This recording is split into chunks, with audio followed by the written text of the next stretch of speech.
I had just finished another late shift at Fort Lewis. Being a logistics officer means I'm usually the one making sure everything runs on time, and that day had been one of those endless days where every box, every truck, and every schedule somehow became my problem. I was tired, my back ached, and all I wanted was to take off my uniform, heat up whatever leftovers were in the fridge, and sleep until the alarm told me to start all over again. But I wasn't upset. I actually felt relieved. That morning, I had wired the last $5,000 for my sister Samantha's tuition. She was in her final semester of college, and after years of sending money for her textbooks, tuition, and whatever unexpected fees the school threw at us, this was it. I was proud. I thought maybe I'd finally get a break, maybe I could focus on myself for once. So, I pulled into the driveway, parked, and walked up to the house. Nothing looked unusual from the outside. But the second I stepped in, something felt off. The hallway was too quiet. My boots echoed like I was in a stranger's home. When I pushed open my bedroom door, I froze. The room was empty. Completely stripped. Bed gone. Closet gone. Shelves gone. Not a single trace that I had ever lived there. It was like someone had hit delete on my life. I stood there, stunned, trying to understand what I was looking at. That room had been my space since I was 16. Every night I came home from deployments, that was where I unpacked my rucksack and felt human again. And now it was bare walls and carpet dents. I walked back out into the living room. My mom, Patricia, was on the couch, watching TV, like it was just another Tuesday night. She didn't even turn down the volume when she looked at me and said casually, "I moved your stuff out." My throat went dry. "What do you mean, you moved my stuff out?" She didn't flinch. "I'm living with Howard now. We need the bigger room. We're taking yours." I blinked. "You decided that without even asking me?" She shrugged, still staring at the screen. "Well, you don't need it anymore, your job is done." Then she actually looked at me, smirked, and added, "Get out." And just when I thought it couldn't get worse, Samantha walked in from the kitchen, arms crossed, leaning on the doorframe like she'd been waiting for this. She repeated the exact words. "Yeah, your job is done. Get out." How? That hit me harder than anything. This was the girl whose tuition I'd just paid. The girl I practically raised after Dad died. My little sister, who I thought I was protecting and supporting, looking at me like I was some unwanted guest. I couldn't even respond at first. My mind went blank. My body felt cold even though the heater was running. It's one thing when your mom decides to erase you, but when your own sister joins in it's like being cut open twice. And here's the kicker, not a single thank you. Not one word about the sacrifices I'd made. Not even fake gratitude, just, "Get out." Right there, in that exact moment, I realized the brutal truth: blood doesn't always mean family. If you've ever dealt with betrayal like that, you know how much it stings. Drop a comment below and let me know what you think about this. And if you like real family revenge stories and family drama that actually make you feel something, make sure you hit subscribe so you don't miss the rest. I didn't argue. I didn't scream. I just stood there, staring at the two of them like they were strangers. I had faced hostile commanders, impossible missions, and even supply shortages in the middle of nowhere, but this was the first time I felt truly disposable. I walked toward the door slowly, past the hallway where Dad's photo still hung. His face in that frame was the only reminder that someone in this house once believed in me. I tightened my grip on my duffel bag. When I opened the front door, the night air hit me, damp and heavy. My boots hit the porch steps one by one. Behind me, I could still hear the TV, the casual laughter from a sitcom, like nothing had happened. My mom's world kept spinning just fine without me. And my sister? She didn't follow. She didn't even look back. Out there in the driveway, under the dim streetlight, I felt the weight of 12 years of sacrifice crashing all at once. Tuition checks. Mortgage payments. Grocery bills. All of it. And it ended with a 2-sentence dismissal. "Your job is done, get out." I didn't know where I was going, I didn't have a plan. But I knew one thing for sure: I couldn't stay in that house another second. The door slammed behind me, and the echo felt louder than it should have. I stood in the driveway, duffel bag on my shoulder, staring at my own car, like it was the only safe thing left in my life. The house I'd worked so hard to keep standing had just spat me out. I sat in the driver's seat and gripped the wheel, not starting the engine. Inside, I could hear the muffled sound of the TV laugh track through the walls. They were laughing while I was sitting there in uniform with nowhere to go. The absurdity almost made me laugh too, almost. Headlights swept across the street, a neighbor pulling into their garage. I wondered what they saw if they looked over. The dutiful daughter, the army captain, the one who had always kept it together, sitting alone like a kicked-out teenager. The irony was bitter. I finally turned the key. The engine roared to life, and I drove without knowing where to head. Every block felt like another reminder that I didn't belong there anymore. I thought about pulling over and finding a cheap motel, but the thought of spending the night surrounded by peeling wallpaper and cigarette burns made me sick.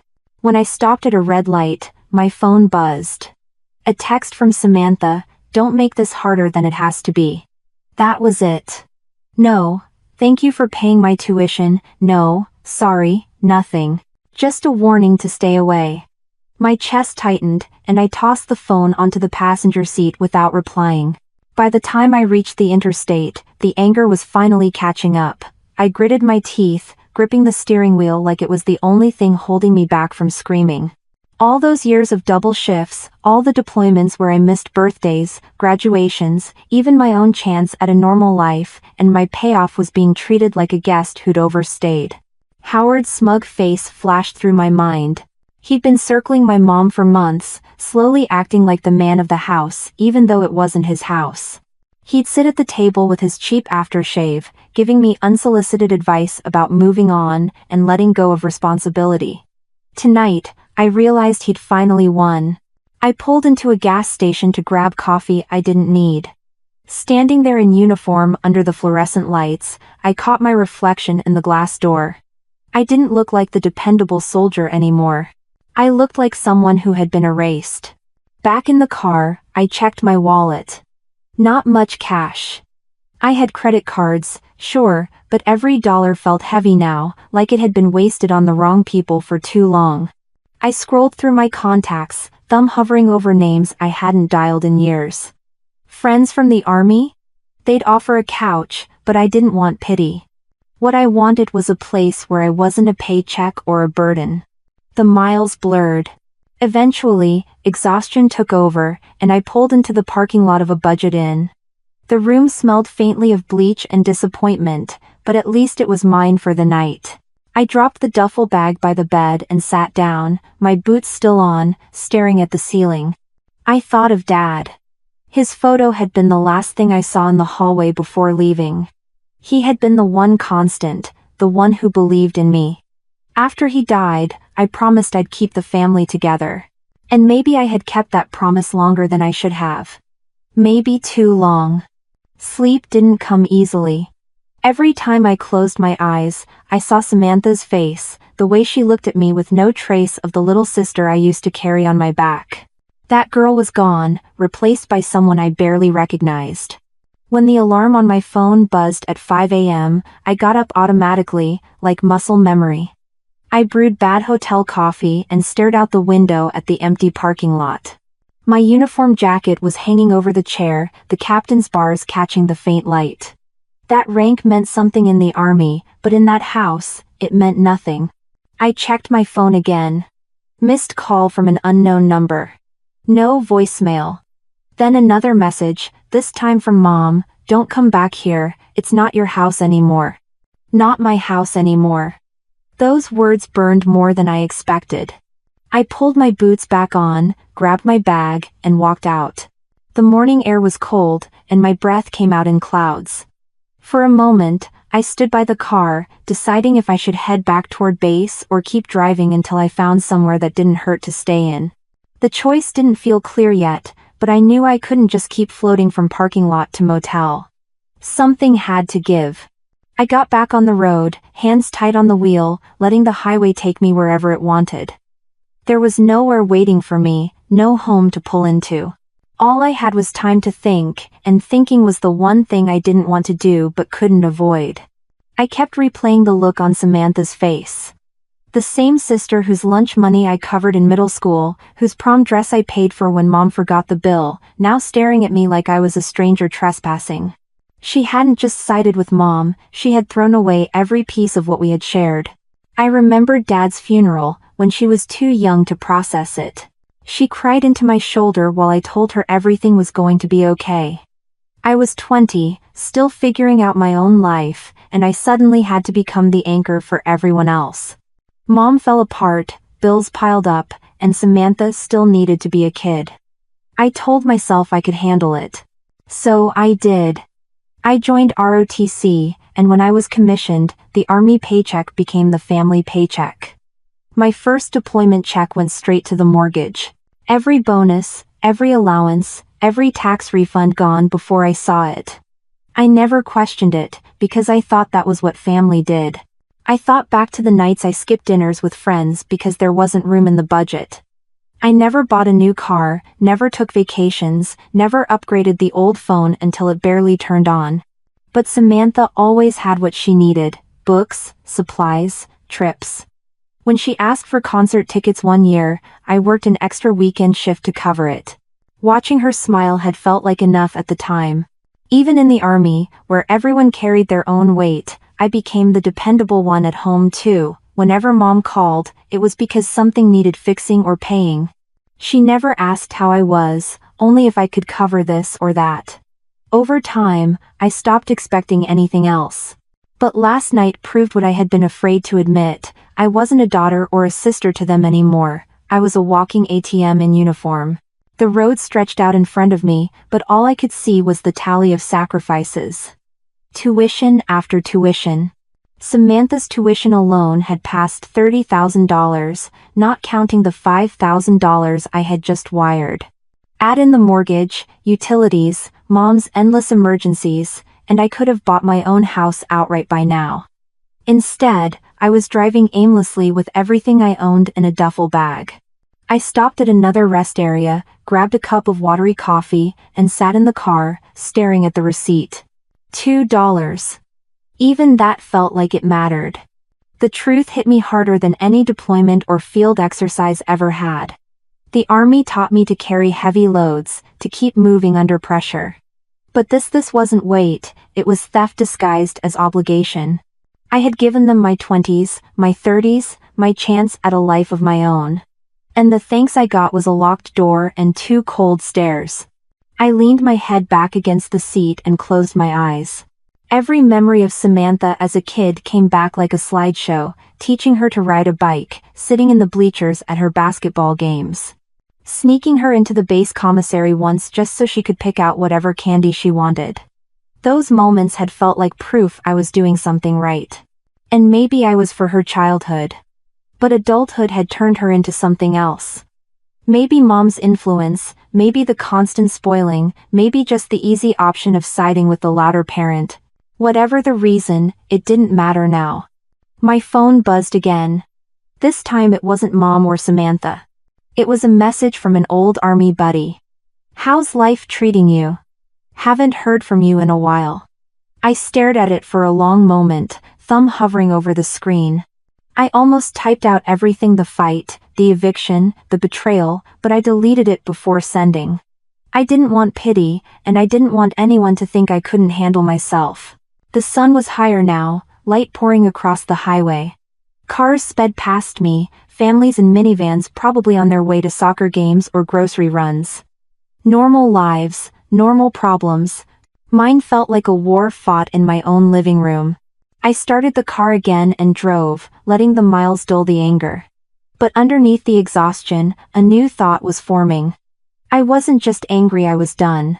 Done being used, done pretending that love excused everything, done giving away every piece of myself without asking if I got anything back. For the first time in years, I thought about what I wanted, not what someone else needed.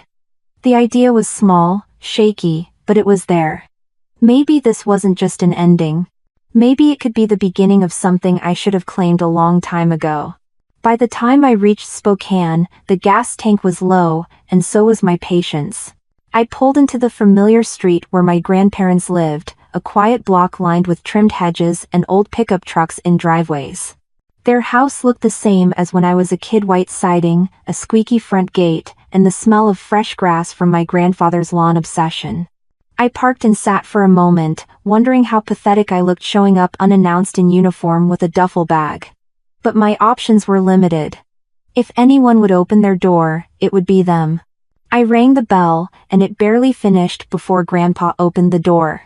His eyes widened, then softened with recognition. "Miranda?" His voice cracked a little. "Hey, Grandpa," I said, forcing a smile, "sorry to drop in like this." He didn't hesitate.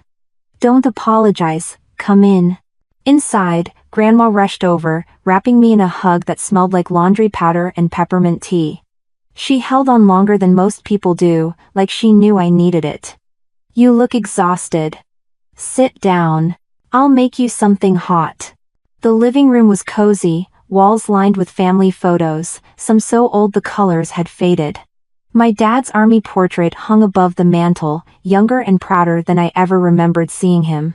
Seeing his face, there was like a punch in the chest. Grandpa brought out an extra blanket and set it on the couch. "What happened?" he asked gently. I exhaled slowly. "I'm not living at home anymore." His brows furrowed. "Patricia?" I nodded. "And Samantha?" "Oliver." Grandma clucked her tongue, shaking her head like she had already expected as much. "We always worried about how things were going in that house." She placed a mug in front of me and sat down. I told them enough, not every ugly detail, but enough to explain why I was here with no place else to go. Grandpa listened, jaw tightening, while Grandma occasionally reached out to squeeze my hand. When I finished, the silence stretched. Then Grandpa stood up and went to the cabinet in the corner. He returned with a worn manila folder, edges frayed like it had been handled too often. "Your father's estate," he said, setting it on the table. "We were told you and Samantha had signed away your share." That never sounded right to me. My head jerked up. Signed away what? He pushed the folder closer. Inside were copies of documents from after Dad's death. Bank account transfers, insurance forms, and on top, a waiver labeled Inheritance Rights Relinquishment. It had my name typed neatly at the top and a shaky, unfamiliar scrawl where my signature should have been. Samantha's name was there too, with another signature that didn't belong to her either. My stomach dropped. "This isn't mine." Grandma leaned over my shoulder, frowning. "We thought it was strange. You loved your father so much, it didn't make sense you'd walk away from everything." I flipped the pages, hands trembling. The dates didn't add up. The handwriting looked forced, uneven. I could spot 3 different pen strokes in one name. Whoever forged it hadn't even been careful. "They used this to take everything?" I asked. Grandpa nodded grimly. "Your mother insisted it was legitimate. We wanted to believe you wouldn't give up something your father left behind, but we were told it was all settled." I stared at the signatures, rage creeping up my spine. Dad had worked his entire life to make sure we'd be okay. He paid into insurance, kept up the house, left behind enough to give us stability. And Mom had erased us with a pen. I sat back, gripping the paper so tight it crumpled. "She stole it. She forged both our names." Grandma placed a hand on my arm. "We kept the copies because something felt off. We thought maybe one day you'd need them." I swallowed hard, throat burning. For years I'd told myself that giving Mom the benefit of the doubt was the safer choice. That maybe she was careless, maybe she just leaned too much on me, but she wasn't malicious. Now the evidence was in front of me, black ink on white paper. She hadn't just taken me for granted. She had taken what wasn't hers. I looked over at Samantha's forged signature. It was almost insulting. Whoever did it hadn't even tried to match her handwriting. My sister didn't know it yet, but she'd been robbed too. The weight of betrayal doubled. Not only had they thrown me out of my home after I paid thousands for her education, but my own mother had erased my place in Dad's legacy with one fake signature. I pushed the folder away, chest tight. My entire life of sacrifice hadn't just been ignored, it had been exploited. Grandpa cleared his throat. You don't have to talk about it tonight, get some rest. Tomorrow, we'll figure out what to do next. Grandma squeezed my hand again. This is your home too, don't forget that. No. I nodded, unable to find the words. The paper sat on the table like a bomb that had already gone off, leaving only wreckage behind. The next morning, sunlight leaked through the thin curtains in the guest room, pulling me awake before I was ready. For a few seconds, I almost believed I was back in my old room at home, before reality hit me like a hammer. The manila folder from last night was still sitting on the nightstand, its edges sticking out like it was daring me to look again. I carried it with me into the kitchen, where Grandma was already moving around, cracking eggs into a skillet. The smell of breakfast filled the air, the kind of smell that always used to mean comfort. This time, it only reminded me how little comfort I had left. You should call Samantha, Grandma said gently, sliding a plate toward me. She deserves to know what's in there. I nodded, though my stomach turned at the thought. My phone felt heavier in my hand than any weapon I'd carried in uniform. Still, I scrolled until I found her name and hit call. She picked up on the third ring, her tone sharp. What do you want? I didn't waste time. I found documents at Grandpa's. Mom forged our signatures to take Dad's inheritance and his insurance money. Silence. Then laughter, quick and bitter. You're reaching, Miranda. You always make drama out of nothing. My grip on the phone tightened. I saw the papers. Your name is on them, but it's not your signature. You didn't sign anything, right? Her voice wavered for half a second. No, I didn't. But if Mom says it's fine, then it's fine. I felt my jaw clench. Fine? She stole everything Dad left us. That money was supposed to give us security, not disappear into Howard's pocket. She took care of us, Samantha snapped. You're the one who left. You chose the army, don't blame Mom because you weren't here. The words cut deeper than I expected. My entire adult life had been about being here, just not in the way she meant. I had been here covering tuition, here paying bills, here sending money from thousands of miles away. And somehow, I was the one accused of leaving. I kept my voice steady. I didn't leave, Sam. I carried this family, every check, every sacrifice, that was me. And now she's erased us both with a forged signature. Her breathing quickened on the other end. For a moment, I thought she might break. Then she said, quieter, maybe you should just let it go. Maybe Dad wanted it this way. That snapped something inside me. Don't you dare put this on him, Dad would never have wanted Mom to steal from us, he trusted her, and she spit on that trust. And if you can't see that, then maybe you're more like her than I thought. There was a sharp inhale. You think you're so much better than us because you wear a uniform. You think you're Dad's perfect little soldier. Well, guess what? You're not. You're just bitter because no one needs you anymore. The line went dead before I could respond. I stared at the screen, her name fading into silence. Grandpa walked in, coffee mug in hand. Didn't go well? I shook my head. She's defending Mom, she thinks I'm making it up. He sat down across from me, sighing. Sometimes it's easier for people to believe a comfortable lie than face the ugly truth. She'll come around when she's ready. I wasn't so sure. Samantha had always leaned on Mom, and now that I wasn't there to play buffer, maybe it was easier for her to side with the person still under the same roof. Still, the forged documents were real, and no amount of denial could erase them. I looked at my grandparents, both watching me with quiet worry. For once, I didn't feel like the dependable one who had to have all the answers. I felt like a daughter again, lost and angry, searching for a way to put the pieces back together. Grandma reached over, her hand warm on mine. You can't carry this alone anymore. Whatever happens, you have us. And you have proof. That's more than your mother realizes. Her words grounded me. Proof. It wasn't just my word against theirs anymore. I had something solid. And no matter how much Samantha tried to cling to Mom's version of the story, the truth wasn't going anywhere. I slid the manila folder closer, flipping it open again. The signatures stared back at me, sloppy imitations pretending to be our voices.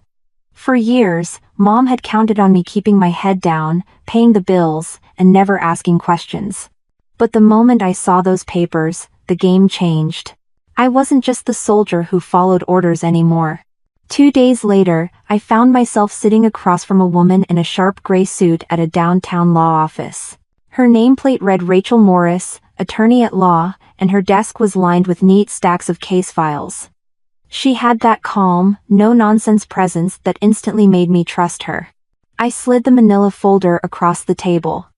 These are copies of documents my mother filed after my father's death. They say my sister and I signed away our inheritance. We didn't.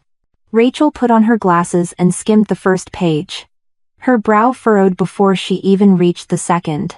This handwriting is inconsistent, the signatures are shaky, and this date, she tapped the line at the bottom, this isn't even the right format used in Washington courts that year. Whoever forged this wasn't very careful. Hearing her confirm what I already suspected sent a chill through me, my stomach knotted as if I were staring at the papers for the first time again. So you think it's fake? I asked. I think it's worth pursuing, she replied evenly. With a handwriting analysis, I can almost guarantee we'd prove these signatures are forged. That opens the door to both civil and criminal action, civil to recover the inheritance, and criminal for falsifying documents.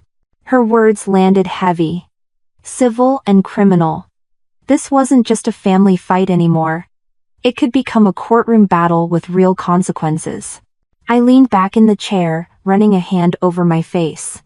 I'm not sure I'm ready for this. She's still my mother. Rachel didn't flinch. And your father was still your father. His wishes matter. If he worked his whole life to leave you and your sister security, are you comfortable letting someone erase that? The question hit me square in the chest. Dad's photo at the funeral. Dad's voice telling me to take care of the family. Dad's endless hours of work, undone with a forged scrawl. No, I said quietly. I'm not. Rachel nodded. Then let's start here. She pulled out a legal pad and began writing a list. We'll need your father's death certificate, a copy of the family register, and any evidence of his assets at the time of his death. You'll also need to sign a retainer agreement so I can act on your behalf. Her efficiency steadied me. For the first time since being thrown out, I felt like I wasn't stumbling in the dark. When I left the office, the cold air hit me like a reset button. I clutched the folder tighter against my chest. Proof. Not just anger, not just hurt proof. It wasn't much, but it was a start. That night, back at my grandparents' house, I spread everything out on the dining table.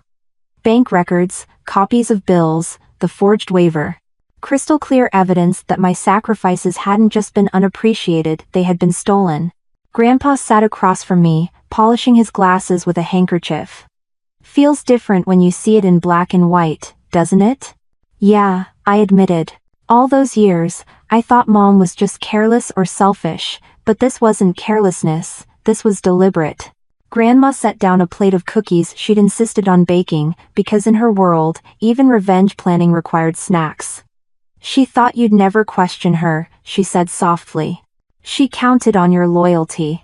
The word loyalty stung. Loyalty had been my guiding principle in the army and at home. And it was loyalty that Mom had weaponized against me, knowing I wouldn't fight back. I looked at the pages scattered on the table. Well, she underestimated me.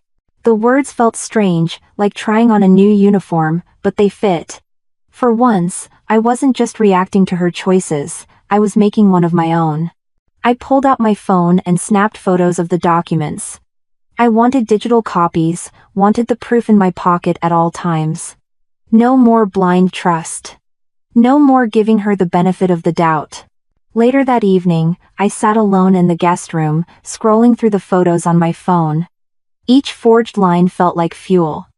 Every sloppy signature was a reminder of why I couldn't let this go. I thought about Samantha, still defending Mom, still choosing the comfortable lie. Maybe she'd come around, maybe she wouldn't. Either way, the truth was on my side now, and the truth didn't need her permission.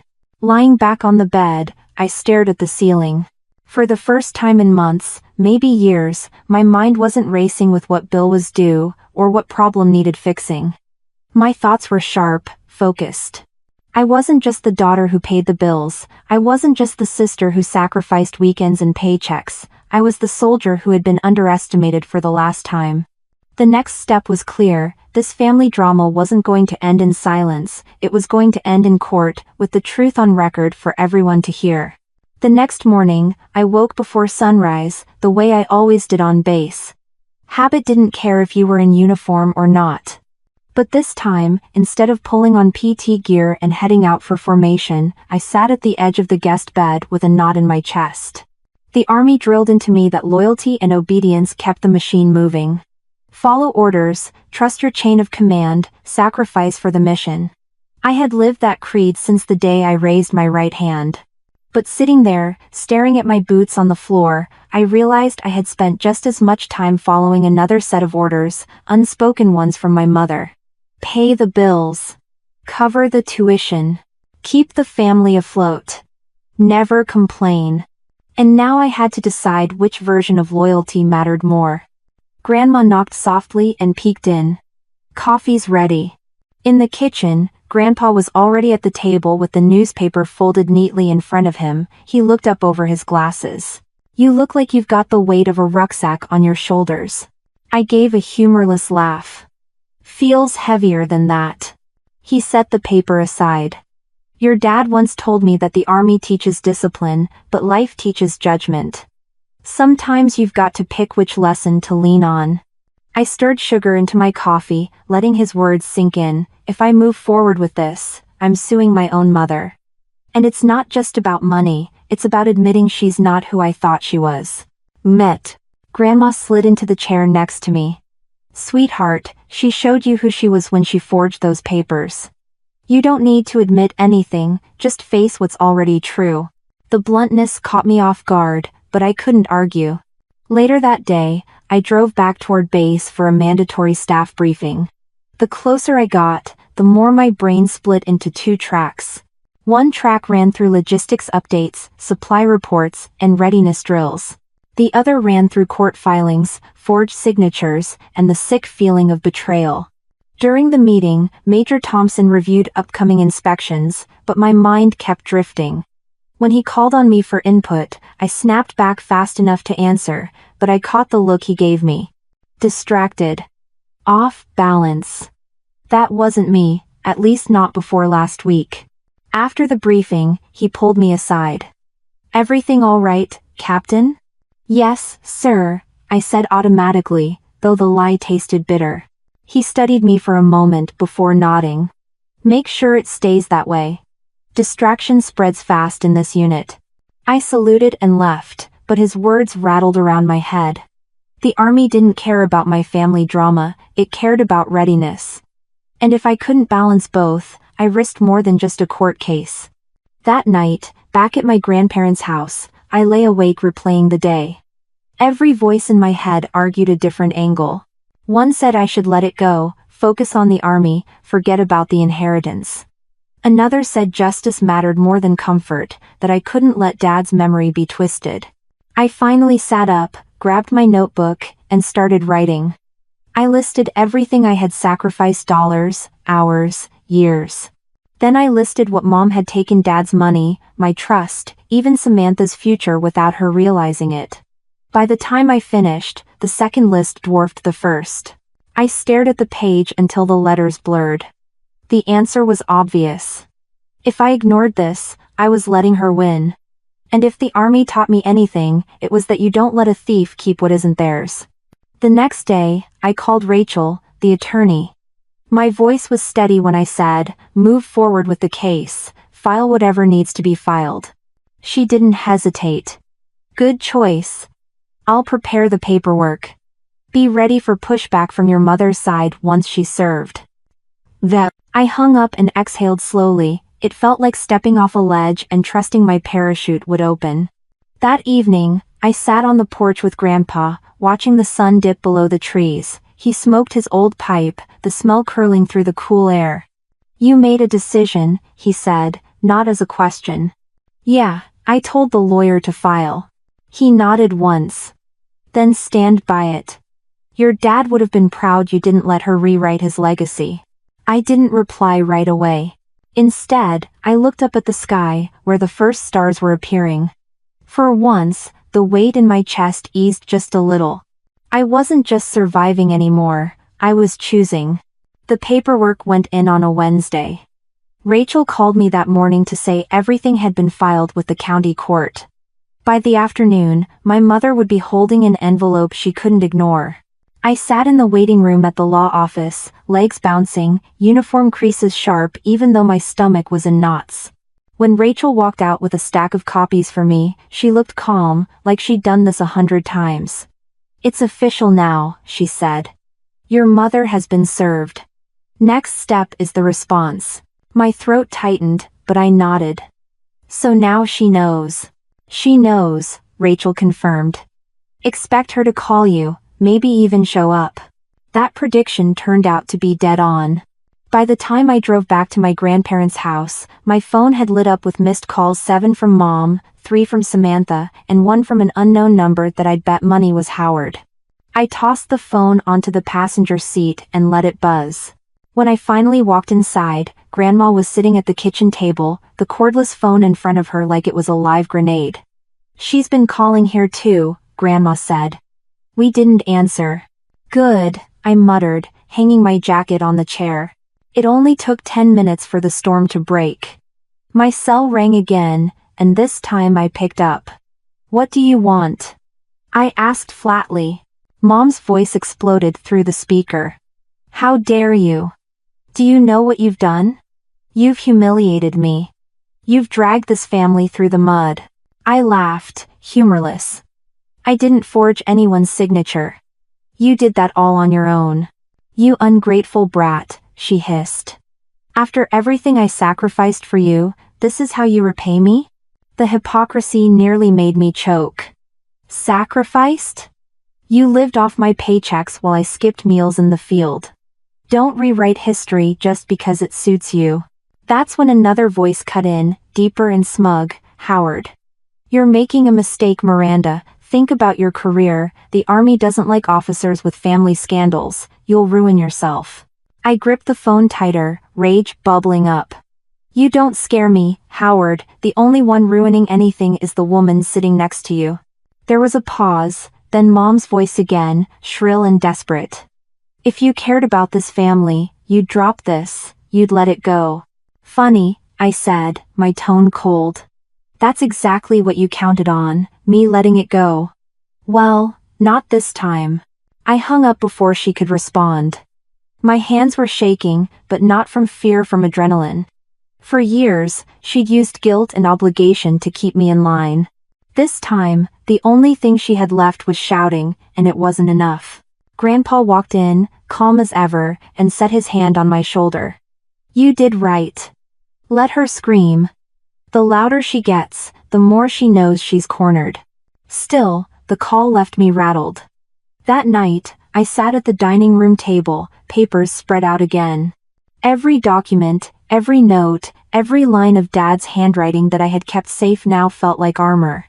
But even armor gets heavy. The next morning, I woke up to another round of calls, this time from Samantha. Against my better judgment, I answered. "Miranda, what are you doing?" she demanded, her voice tight. "Defending us both," I replied.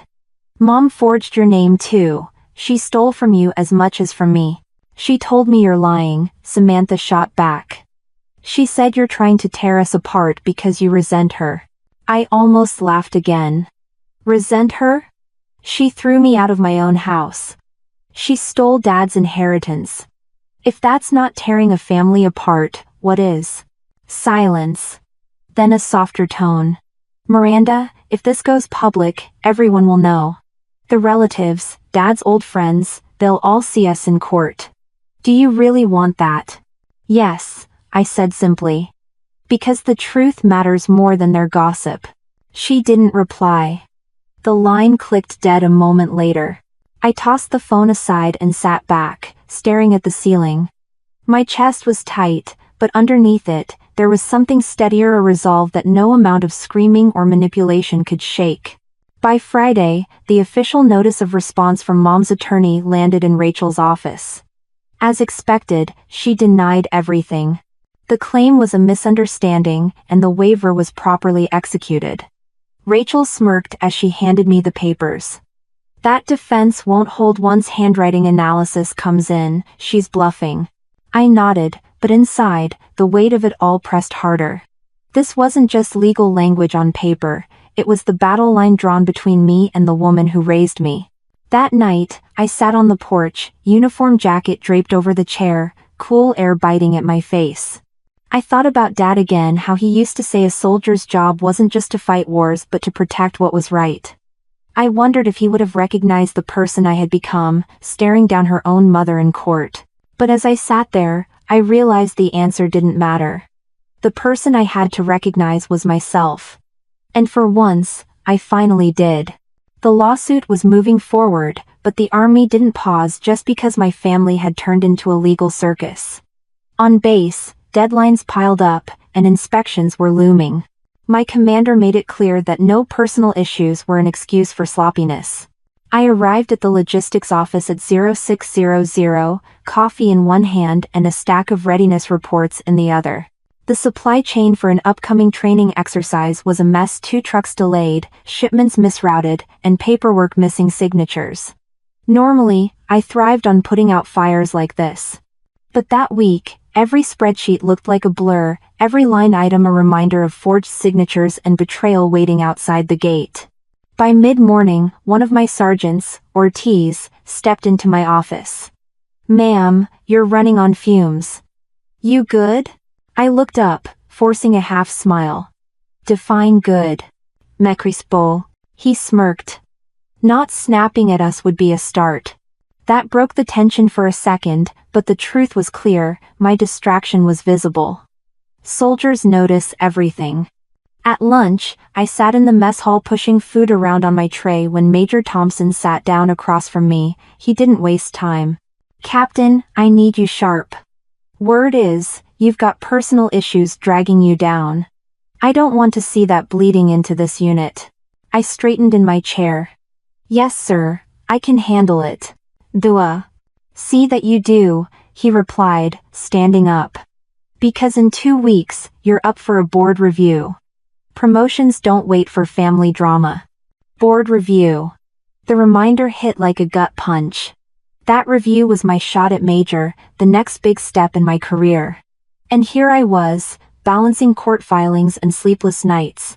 After work, I drove back to my grandparents' house, uniform jacket still buttoned, mind buzzing with what Thompson had said. If the board review went south, everything I had built in the army could stall, and all because my mother decided her greed was worth more than her daughter's. Grandma was waiting with dinner, but she could read me too well. "Rough day?" I dropped into a chair. "They think I'm distracted. They're not wrong. I've got a board review coming, and if I blow it, that's years of work down the drain." Grandpa set his fork down. "You're not the one who should feel ashamed here. Don't let her crime take away your future." I rubbed my temples. That's the thing, I don't know how to separate the two anymore. When I'm at work, I'm thinking about the lawsuit. When I'm with you, I'm thinking about the army. Feels like I can't give either side what it deserves. Grandma reached over, her voice calm but firm. "You've been giving everything to everyone else your whole life. Maybe the problem isn't whether you can balance both. Maybe it's realizing you don't have to do it alone." Her words stuck with me. That night, I sat in the guest room staring at my uniform hanging on the door. I thought about the sacrifices I'd made: deployments, long nights, skipped opportunities. And yet, here I was again, sacrificing for a family that had shown me nothing but betrayal. The next morning, Ortiz caught me before formation. "Ma'am, permission to speak freely?" I nodded. "You taught us to keep the mission clear, no matter what noise is around us. Maybe it's time you listen to your own advice. Handle your fight off base, but when you're here, be here. We follow your lead, but if you're split in half, were split in half. I stood there, stunned for a second. It wasn't disrespect, it was the truth. My own soldiers were giving me back the lessons I'd drilled into them. That afternoon, I forced myself to lock away the family chaos during duty hours. For once, I focused on the mess in front of me, fixing the shipment schedules, signing off supply requests, getting things back in order. By evening, I felt something I hadn't in weeks. Control. But control didn't last long. That night, my phone buzzed with a voicemail from Mom's lawyer. The message was short and sharp. "Your actions are damaging your reputation. If you don't drop this, we'll make sure the Army hears about your instability and poor judgment." No. I clenched the phone in my hand, fury rising. They were trying to weaponize my career against me now. I walked outside to the porch, cold air biting my face, and called Rachel. "They're threatening to drag my Army record into this." She didn't miss a beat. "Empty threats. They don't have access to your evaluations, they're bluffing because they're scared." I exhaled, but the knot in my stomach didn't loosen. Bluff or not, the thought of my mother willing to torch my career just to protect her lies made everything feel heavier. Still, when I hung up, I realized something had shifted. For years, I had balanced the Army and family like they were two weights I couldn't drop. But now, one was a duty I chose, and the other was a chain I needed to break. The board review was coming, the lawsuit was coming, both battles mattered. And this time, I wasn't going to let betrayal bleed into the uniform I had earned. The first scheduled court mediation was set for a Monday morning, and by the time I walked into the conference room, I felt like I was heading into a mission briefing where the enemy was my own blood. Rachel walked beside me, crisp and calm, carrying the folder of evidence like it was a weapon. My grandparents were there too, their quiet support steadier than any armor. Across the table sat my mother, Patricia, with Howard parked at her side like a watchdog. Samantha sat next to them, arms crossed, her eyes avoiding mine.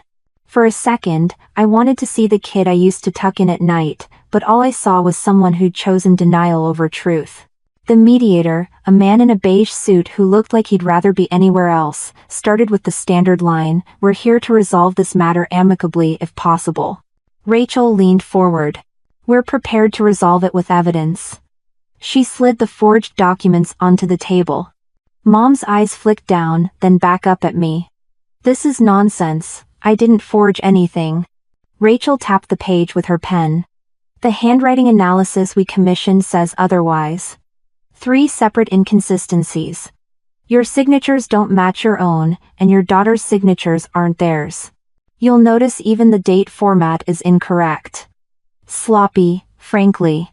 Howard jumped in, his voice oily. "So what if there were clerical errors? Families handle things informally all the time.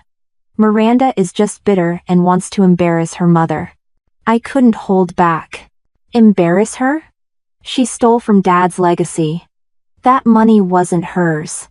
She forged our names and erased us from his will. And you sit there defending her like you've earned the right to speak for this family? Howard's smirk faltered, but Mom snapped before he could reply. "You don't understand what it's like to raise 2 girls alone after your father died. I did what I had to do." The words made me laugh out loud, bitter and sharp. "What you had to do? You had me. I was the one covering tuition, bills, groceries, everything. You didn't raise us, you drained me until there was nothing left to take." The room went quiet, except for the faint hum of the overhead lights. Samantha finally spoke, her voice low. "Mom wouldn't lie about this. She told me you're twisting things." I turned to her, holding her gaze. "Sam, look at the signature next to your name, is that yours?" She hesitated, eyes flicking down. For a moment, she looked 14 again, caught in a lie about sneaking out. "No," she admitted softly. Rachel leaned into that silence. "That's forgery, that's fraud.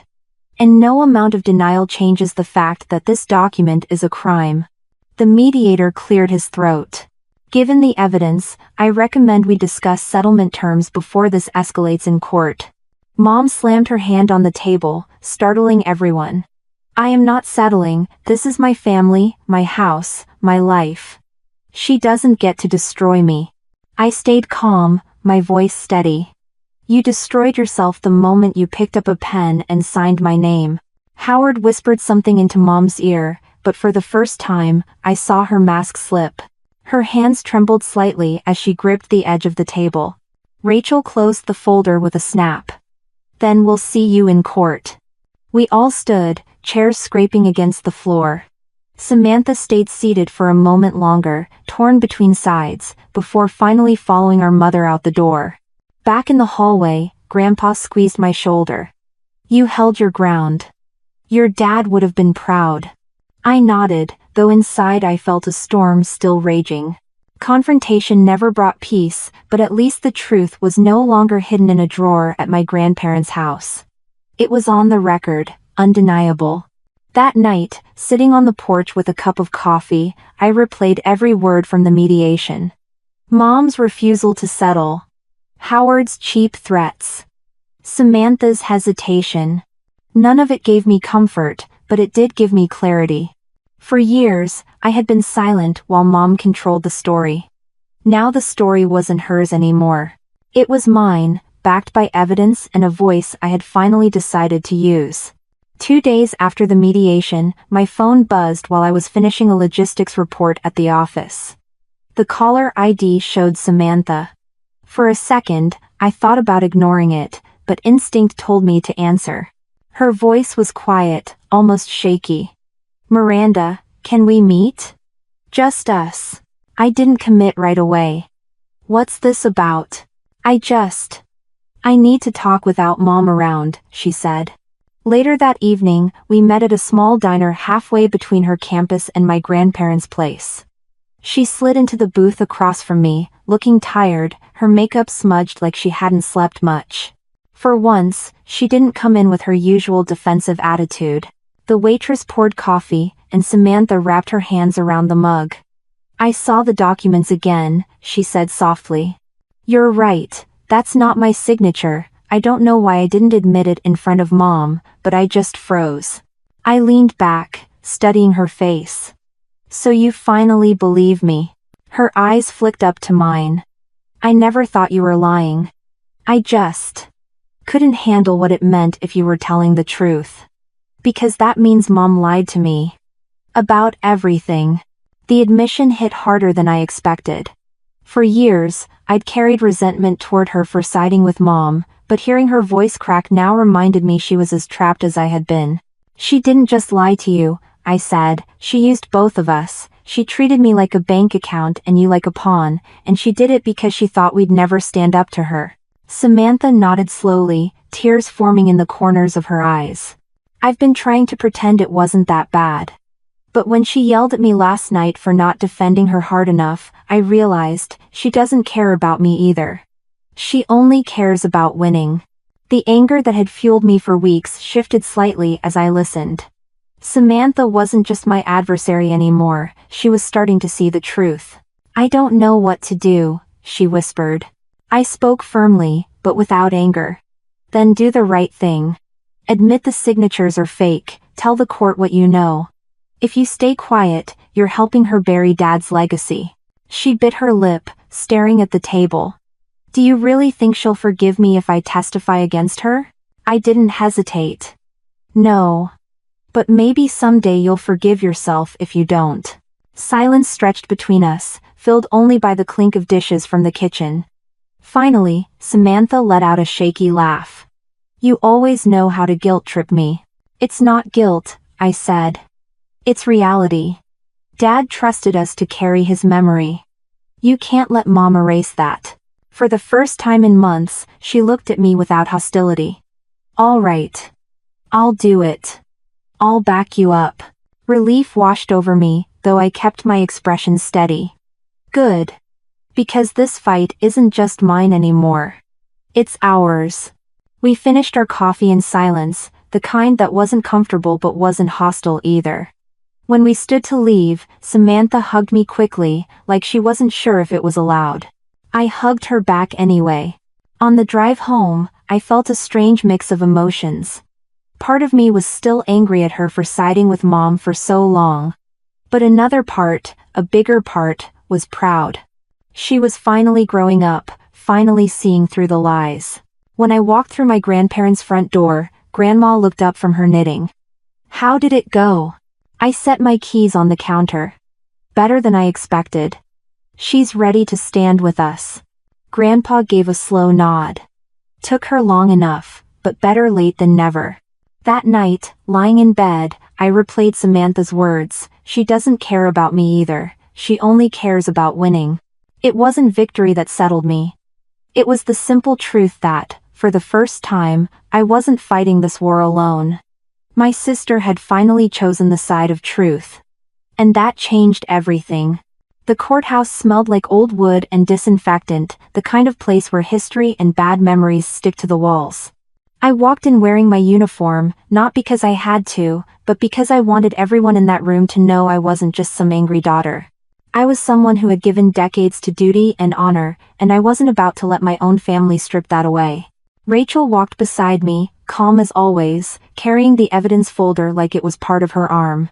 Behind us, my grandparents moved slowly but steady, their faces set with quiet determination. Samantha trailed close, eyes fixed ahead, not looking at anyone. When we entered the courtroom, Mom was already there. She wore a bright suit, too flashy for the occasion, as if she wanted to prove she was still in control.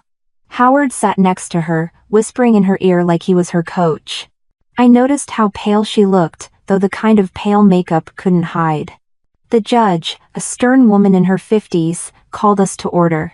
The case title echoed through the room, Dawson versus Dawson. Hearing it out loud sent a strange chill down my spine. Rachel began by presenting the forged documents. She laid them out carefully on the evidence table, her voice clear. "These waivers, allegedly signed by my client Miranda Dawson and her sister Samantha Dawson, are fraudulent. Handwriting analysis confirms neither signature belongs to them." Mom's lawyer stood, clearing his throat. "Your Honor, families often process inheritance informally. My client acted under emotional stress, handling matters quickly. Any irregularities were accidental, not malicious." Rachel didn't flinch. "Accidental? 3 signatures, all forged, with inconsistent dates and mismatched formats. That's not stress, that's intent." The judge leaned forward, eyes sharp. "Mrs. Dawson, did you obtain your daughter's consent for these documents?" Mom's hands twisted in her lap. "They trusted me to handle things. I did what I thought was best for the family. I stood when called to testify. My voice didn't shake. I never signed those papers. Neither did my sister. We didn't even know this waiver existed until last month." Rachel nodded to Samantha, who walked to the stand like she was heading to a firing squad. For a moment, she hesitated, then spoke. "It's true. That's not my signature. Mom never showed me any documents. I believed her when she said Miranda was lying, but she wasn't." The courtroom fell silent. My mother's face froze, as if her own daughter had just shot her in the back.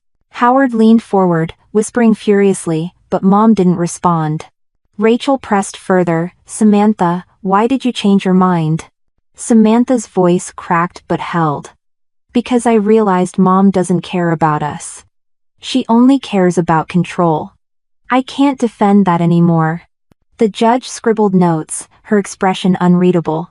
When it was my mother's turn, she stood abruptly, her voice rising. "I was doing my best. After my husband died, what was I supposed to do? Be left alone with bills and 2 children? You think that was easy?" No one answered. The outburst echoed through the room until the judge calmly asked her to sit. The rest of the hearing unfolded like a slow burn. Rachel dissected every inconsistency, every forged line, while Mom's lawyer tried and failed to frame it as a misunderstanding. The judge asked pointed questions, and each one left my mother scrambling for answers. I sat there, hands folded, watching the woman who raised me unravel in front of strangers. There was no satisfaction in it, no sense of triumph. Just a steady clarity. This was the truth finally being dragged into the light. When the session ended, the judge announced that a decision would be delivered soon. The bailiff called for adjournment, and the gavel hit the block with a sharp crack. I stood, shoulders squared, feeling the weight of the room shift. My mother didn't look at me as she walked out. Howard trailed behind her, his hand on her arm like he could keep her from falling apart. Samantha stayed close to me, her voice low. That was harder than I thought. I glanced at her. You did the right thing. That's what matters. Walking out of the courthouse, the cold air hit my face, sharp and grounding. For the first time, I didn't feel like I was carrying this fight alone. The battle wasn't over yet, but the tide had turned. The truth wasn't just mine anymore, it was on the record, undeniable, standing on its own.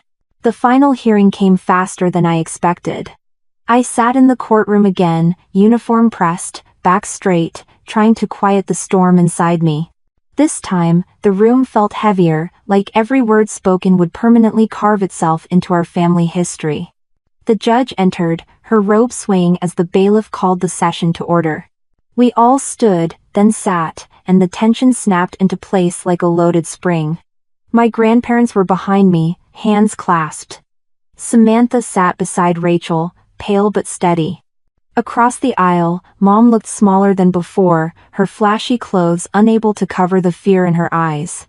Howard whispered in her ear, but she kept shaking her head like even he couldn't help anymore. The judge began by reviewing the evidence. This court has considered the documents presented, the handwriting analysis, and the testimony of both daughters. Her voice was clear, each word echoing. It is the finding of this court that the waiver of inheritance rights was falsified. I gripped the table as relief and anger collided inside me. The defendant, Patricia Dawson, engaged in actions resulting in unjust enrichment, the judge continued. The inheritance will be reassessed, and assets belonging to the estate of John Dawson shall be returned to his daughters. Furthermore, the matter of forgery will be referred to the appropriate authorities for potential criminal review. Mom made a strangled sound, covering her face with both hands. Howard leaned back, stone-faced, like he'd just realized his free ride was over. The judge's gavel struck. Court is adjourned. The room erupted into murmurs. I turned to Rachel, who gave me a rare smile. You won, she said simply. But I didn't feel like a winner. I felt like someone who had just crawled out of a battlefield. My mother still sat hunched, unmoving, and for a flicker of a second, I remembered the woman who used to braid my hair before school. Then the image vanished under the weight of everything she'd done. Samantha touched my arm. We did it. Her voice trembled, but there was something stronger there too, relief, maybe even pride. Grandpa and Grandma hugged me in the hallway outside, their eyes shining. Your father's name is safe now, Grandpa said, voice rough. I nodded, unable to speak for a moment. My throat was too tight. Walking out of the courthouse, I felt the sun on my face, sharp and bright. Reporters lingered near the steps, but Rachel guided us past them with a firm shake of her head. No comments today, she told them. Once we were in the car, Samantha leaned against the seat, staring out the window.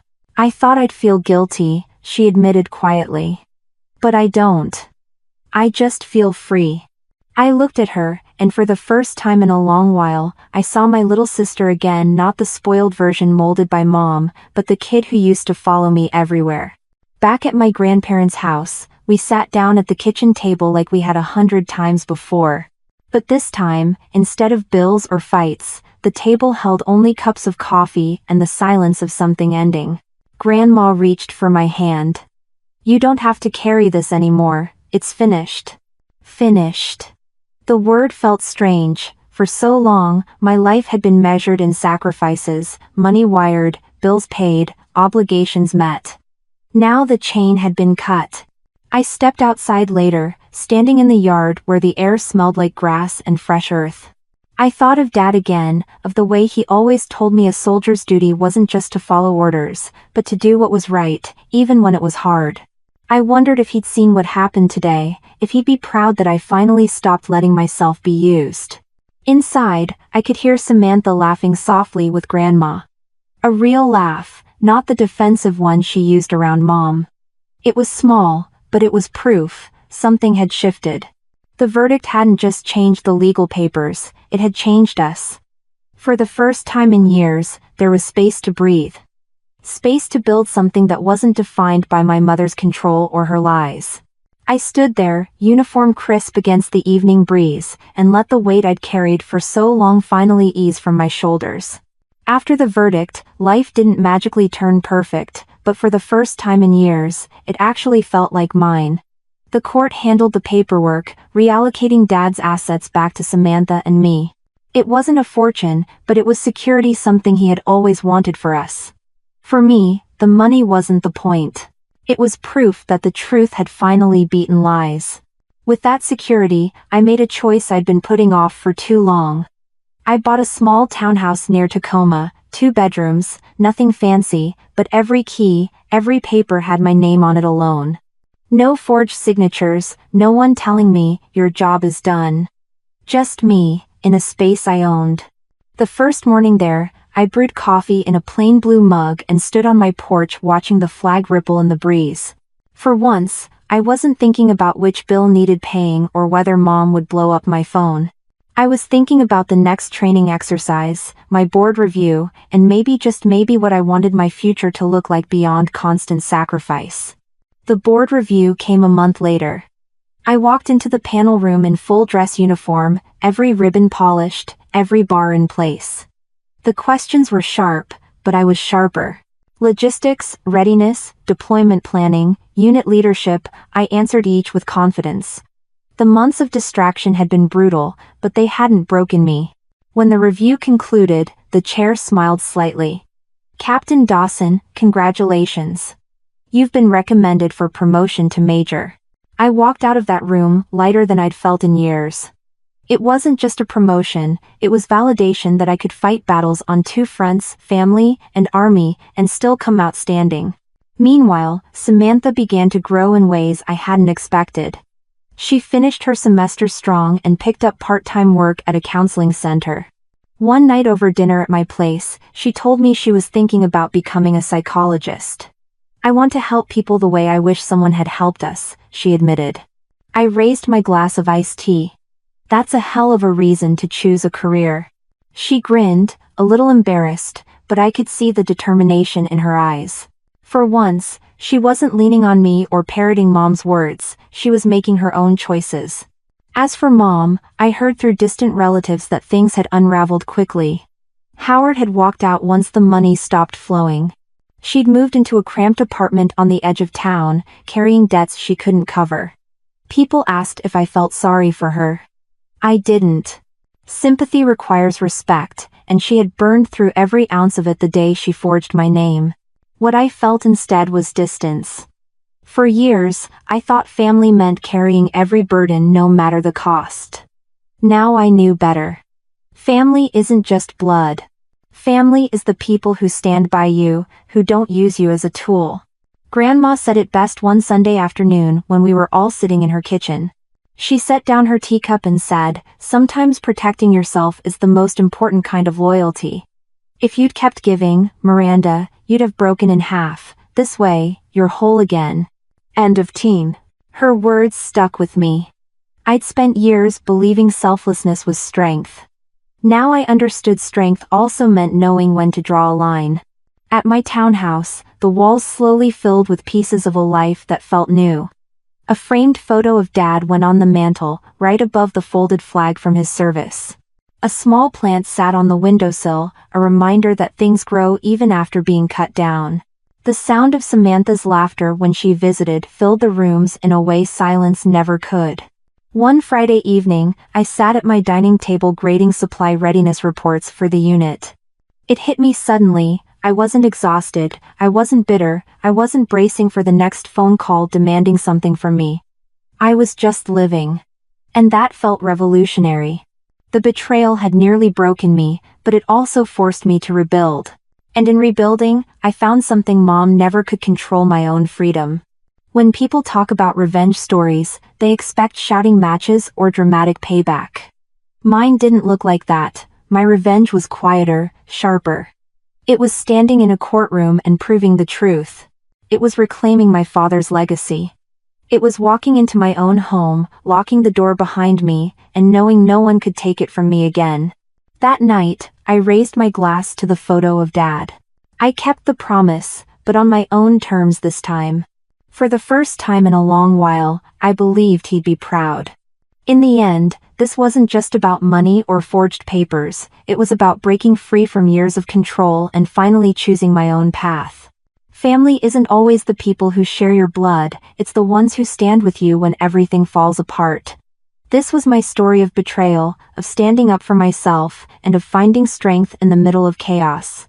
Some people call it revenge, but for me, it was survival and proof that even in the darkest family drama, you can reclaim your life. If you enjoy powerful family revenge stories and real-life revenge stories that expose what happens behind closed doors, make sure to hit subscribe. There are more stories like this, stories that remind us how fragile trust can be, and how strong we can become when we finally fight back.